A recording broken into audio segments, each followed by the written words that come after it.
प्रिय साथियों, मेरे YouTube चैनल संस्कृत अध्ययनम में आप सभी का हार्दिक स्वागत। मैं डॉक्टर समय सिंह मीणा, सहायक आचार्य संस्कृत, वीर वीरम देव राजकीय स्नातकोत्तर महाविद्यालय, जालौर, राजस्थान से। आज के इस वीडियो में हम अब महाकवि कालिदास द्वारा विरचित नाटक अभिज्ञान शाकुंतलम के सप्तम अंक का अध्ययन करेंगे। इससे पहले वाले वीडियो में हम देखते हैं कि छठवें अंक के अंत में देवराज इंद्र के जो सारथी मातली हैं वो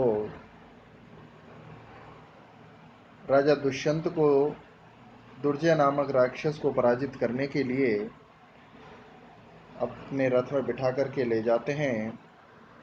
उसके बाद वे देवासुर संग्राम में दुर्जय नामक राक्षस को पराजित करके मार करके जब वो वापस लौटते हैं, वहाँ से सातवां अंक प्रारंभ होता है।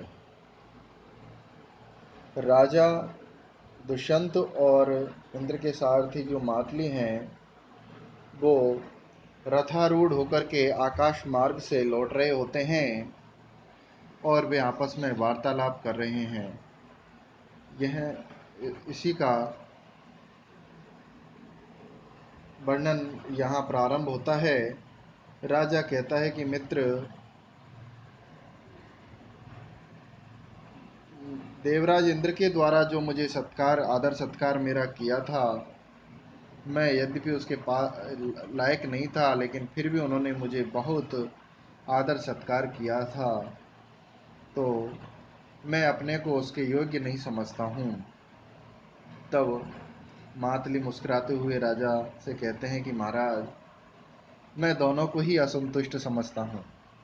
अर्थात देवराज इंद्र के द्वारा आपका जो आदर सत्कार किया है उसको वे आपने जो सहायता की है उससे कम आंकते हैं। अर्थात वे अपनी द्वारा जो आदर सत्कार किया है उसको आपकी सहायता के सामने बहुत छोटा समझते हैं और आप उनके आदर सत्कार को, आपके द्वारा जो उनको सहायता की है उससे बहुत बढ़कर समझते हैं। इसलिए मैं दोनों को ही असंतुष्ट सा समझता हूँ कि दोनों ही असंतुष्ट हैं। मातली कहते हैं राजा से, क्या कहते हैं कि प्रथमोपकृतं मरुत्वतः प्रतिपत्तया लघुमन्यते भवान् गणयत्यवदान विस्मितो भवता सोऽपि न सत्क्रिया गुणान्।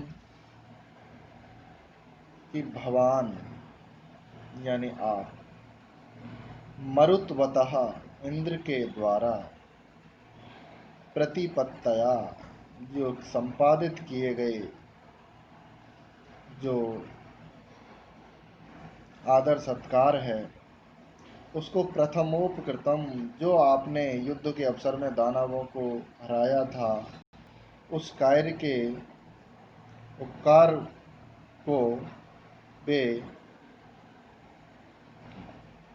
को आप लघु मन्यते, कम आंक रहे हैं। अर्थात आपने जो देवासुर संग्राम में राक्षसों को पराजित किया, दैत्यों को पराजित किया, उस कार्य को आप देवराज इंद्र के आदर सत्कार के सामने आप कम मान रहे हैं, लघु मान रहे हैं। और सो अपि, वे भी, अर्थात वह भी, अर्थात देवराज इंद्र भी, अवदान विस्मिता, आपके द्वारा जो उनकी सहायता की, देवासुर संग्राम में देवराज जो दुर्जय नामक राक्षसों को पराजित किया, उससे वे आश्चर्यचकित हैं। अतः वे क्रिया गुणान, जो सत्कार के जो गुण हैं उनको वो न गणयति, नहीं गिन रहे हैं। अर्थात आपके द्वारा जो उनकी सहायता की है उसके सामने वे अपने आदर सत्कार को बहुत छोटा मानते हैं। तो इस प्रकार दोनों ही अपने अपने किए को लघु मान रहे हैं। ये मनुष्य का बड़प्पन होता है कि अपने में कोई गर्व नहीं करता इस श्लोक में कवि ने जहाँ दुष्यंत के द्वारा संग्राम में इंद्र के पक्ष को लेकर दैत्यों अथवा असुरों के संहार की घटना पर ध्यान आकर्षित किया है, वह इंद्र तथा दुष्यंत की पारस्परिक जो कृतज्ञता है वो उसमें मानवीय पक्ष का बहुत ही सुंदर ढंग से वर्णन किया है। इसलिए यहाँ पर दोनों एक दूसरे के कार्य को लघु मान रहे हैं, अतः बहुत ही रोचक विशेषोक्ति और विभावना की सृष्टि यहाँ पर बन जाती है और सुंदरी नामक छंद है यहाँ पर। अब जब मातली ऐसे कहते हैं तो राजा कहता है कि हे मातली, ऐसा मत कहिए, क्योंकि मैंने जो इंद्र के द्वारा जो मुझे आदर सत्कार किया है और जिस प्रकार संपूर्ण देवताओं के सामने मुझे उन्होंने अपने आधे आसन पर बिठाया है, वह मेरी कल्पनातीत है, अर्थात मेरे मनोकामनाओं से भी परे की बात है। उन्होंने ये मेरे लिए बहुत बड़ी बात है। क्यों? क्योंकि राजा कहते हैं कि अंतर्गत प्रार्थिनमन्तिकस्थं जयन्त्युद्वीक्ष्य कृतस्मितेन आमृष्टवक्षुहरिचन्दनाङ्का मन्दारमाला हरिणा पिनद्धा। राजा कहते हैं कि अंतर्गत प्रार्थिनम अंतिकस्थम, अंतिकस्थम यानी समीप में स्थित, और अंतर्गत प्रार्थनम, अंतर्गत यानी हृदय में अभिलाषा से युक्त, जयंतम अपने पुत्र जयंत को उद्वीक्ष देख करके, और कृत स्मृतेना मुस्कुराते हुए, हरिणा इंद्र के द्वारा, देवराज इंद्र के द्वारा, आमृष्ट बक्ष हरिचंदनांका, स्वयं के बक्ष स्थल पर घर्षण के कारण हरिचंदनांक, हरिचंदन जिस पर लग गया था, ऐसी मंदार माला, मंदार वृक्ष के पुष्पों की माला को मुझे पिनद्धा, उन्होंने पहना दी। कि यद्यपि उनका पुत्र जयंत उस माला को पहनने की अभिलाषा मन ही मन कर रहा था, किंतु उस माला को देवराज इंद्र ने अपने पुत्र के हृदय की भावना को जानते हुए भी वह माला मुझे पहनाई। तो ये मेरे लिए बहुत बड़ी बात है। इसलिए हे मातली, सच में देवराज इंद्र ने मेरे ऊपर बहुत बड़ा उपकार किया है, मुझे आशातीत सत्कार किया है। तो इसमें उदात्त तथा परिकर अलंकार है और उपजाति नामक छंद है। यहाँ पर मंदार वृक्ष का वर्णन है, तो मंदार वृक्ष स्वर्ग में उत्पन्न माना जाता है, और जो हरिचंदन है ये भी देवलोक में ही उत्पन्न होता है, ऐसा शास्त्रों में वर्णित है। अब जब राजा दुष्यंत इस तरह बोलते हैं, तब मातली कहते हैं कि महाराज, आप कैसी बातें कर रहे हैं, इंद्र से किस वस्तु को प्राप्त करने के आप अधिकारी नहीं हैं, अर्थात आप हर चीज़ के अधिकारी हैं। क्यों? क्योंकि सुख परस्य हरैरुभयै कृतं त्रिभिदिवम् उद्धृत दानवकण्टकं तव शरैरधुना नतपर्वभिः पुरुषकेशीर्णश्च पुरा नखैः। सुख परस्य हरैरुभयै कृतं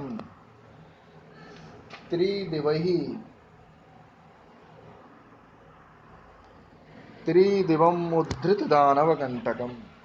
तो अधुना यानी क्योंकि इस समय, नत परभी जिनके आगे के भाग झुके हुए हैं, ऐसे तव शरीर आपके बाणों के द्वारा, और पुराच और पहले, पुरुष केशिर्णः अर्थात नरसिंह भगवान के द्वारा, पुरुष केसरी अर्थात पुरुष सिंह अर्थात नरसिंह भगवान के द्वारा, नखई अपने नाखूनों के द्वारा, उभय दोनों के द्वारा, सुख परस्य सुख में आसक्त, हरेः यानी देवराज इंद्र के त्रिदिवम स्वर्ग को उद्धृत दानव कंटकम दानव रूपी कांटों से उद्धृत उद्धार किया था, उनको कांटों से विहीन किया था। अर्थात आपने अपने बाणों के द्वारा और नरसिंह भगवान ने अपने नाखूनों से सुख में आसक्त देवराज इंद्र के जो दुख थे, अर्थात राक्षस के जो बार बार आक्रमण हो रहे थे, उन्हें पीड़ित कर रहे थे, उनको आप दोनों ने नष्ट किया।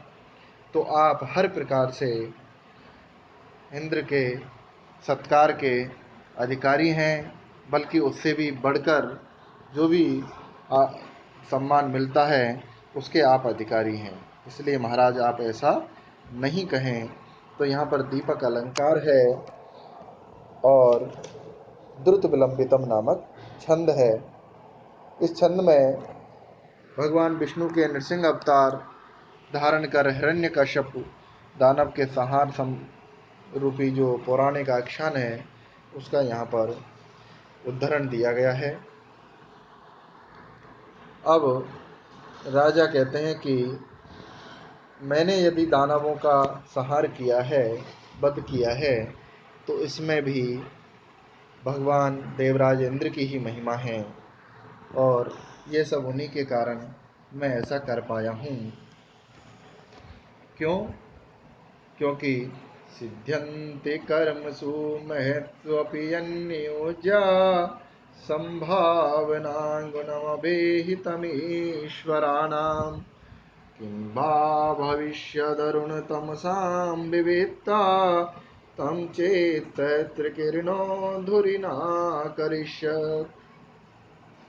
कि महत्सु अपि कर्मसु, महान कर्मों को करने में भी, नियोज्या जो सेवक लोग, सिद्ध्यंती सफल हो जाते हैं, तम उसके विषय, ईश्वरानाम यानी जो स्वामी होते हैं, वह संभावना गुणम उसमें उन्हीं की प्रभाव रूपी गुण यानी कारण अवे ही जाने। अर्थात यदि कोई सेवक महान कार्यों को करने में सफल हो जाता है तो उसमें उनके स्वामी की प्रभाव ही उसका कारण होता है। क्यों? क्योंकि किम क्या, व अथवा अरुण यानी इंद्र, भगवान सूर्य के सारथी इंद्र, वो भगवान सूर्य के सारथी अरुण, तमसाम विवेकता, तमसाम यानी अंधकारों को विवेकता नष्ट करने वाले अभविष्यत होते क्या? चेत यदि सहस्र किरणा यानी भगवान सूर्य, तम उसको धुरी यानी अपने आगे ना करिष्यत नहीं किए होते। अर्थात यदि भगवान सूर्य अरुण को अपने सारथी के रूप में अपने रथ के आगे नहीं बिठाते तो क्या वे अंधकार को नष्ट कर पाते? अर्थात अरुण यदि अंधकार को नष्ट करता है तो इसमें भगवान भास्कर का ही प्रभाव है। ठीक वैसे ही मैंने देवासुर संग्राम में जो राक्षसों का वध किया है उसमें भी देवराज इंद्र की महिमा ही उसका कारण है, उनका प्रभाव ही इसका कारण है। इसलिए इसका श्रेय मुझे नहीं जाता, इसका श्रेय भी मैं देवराज इंद्र को ही देना चाहता हूँ। तो इस प्रकार राजा दुष्यंत मातली से कहते हैं। इस पद्य में प्रस्तुत प्रशंसा अलंकार है और सामान्य का विशेष समर्थन होने से अर्थांतरन्यास अलंकार भी यहाँ बन जाता है। साथ ही बसंत का छंद है। अब जब राजा इस तरह कहते हैं कि मेरे किए हुए कार्यों में भी के प्रति स्वयं देवराज इंद्र ही कारण है, उनकी शक्ति, उनका प्रभाव ही से ही मैं ऐसा कर पाया हूँ, तब मातली कहते हैं कि आपका जो कथन है वो आपके योग्य है, क्योंकि आप सभी प्रकार से अहम रहित हैं, पर फिर भी आप श्रीमान इस स्वर्ण भूमि पर प्रतिष्ठित अपने यश के सौभाग्य को तो जरा देखें कि आपकी शौर्य गाथा का किस प्रकार चित्रण देवताओं के द्वारा किया जा रहा है। जरा आप नज़र तो डालें स्वर्ग भूमि पर। तब मातली कहते हैं, क्या कहते हैं कि विच्छित शेषै सुर सुंदरीणाम वर्णैरमी कल्पलतांशुकेषु विचिन्त्य गीतक्षममार्थजातं दिवौक सत्वचरितं लिखन्ति। कि अमी यानी ये, देवौकशः यानी देव, स्वर्गवासी देवता, देव औकश, देव यानी स्वर्ग में औकश निवास करने वाले अर्थात स्वर्गवासी देवता। गीत क्षमम आपके शौर्य गाथा को गाने योग्य, अर्थ जातम शब्दों का समूह, पंक्तियां विचिन्त्य सोच करके सुर सुंदरी नाम देवताओं की स्त्रियों, देवांगनाओं के विचित्ति शेषई, विचित्ति यानी प्रसाधन आदि, श्रृंगार आदि से, शेषई यानी बचे हुए, कल्पलता बचे हुए, वर्णई यानी रंगों के द्वारा,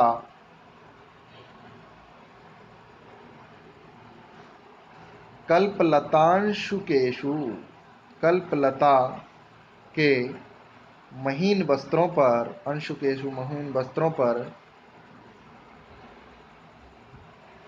त्वचरितम आपके चरित्र को, आपके यश को, आपकी गाथा को, आपके शौर्य को लिखंती लिख रहे हैं, अर्थात आपकी शौर्य गाथा को गीतों के रूप में निबद्ध करके देवता लोग उनका गायन कर रहे हैं। इस प्रकार ये स्वर्गवासी देवता गाने के योग्य अर्थों को सोचकर देवांगनाओं की अवशिष्ट प्रसाधन सामग्री के रंगों से कल्प वृक्ष के रेशमी वस्त्रों पर आपका जीवन चरित्र यानी शौर्य आदि लिख रहे हैं, अर्थात आपके शौर्य गाथा और पराक्रम का नाना प्रकार से गान कर रहे हैं। तो आप स्वयं अपने यश को देखें। इस प्रकार इसमें परिणाम अलंकार है और साथ ही उपजाति छंद है, जो कि इंद्र वज्रा और उपेंद्र वज्रा के सम्मिश्रण से बनता है। इसलिए आज के वीडियो में हम इतना ही। आगे के वीडियो के लिए आप मेरे चैनल को सब्सक्राइब करें, लाइक करें। धन्यवाद।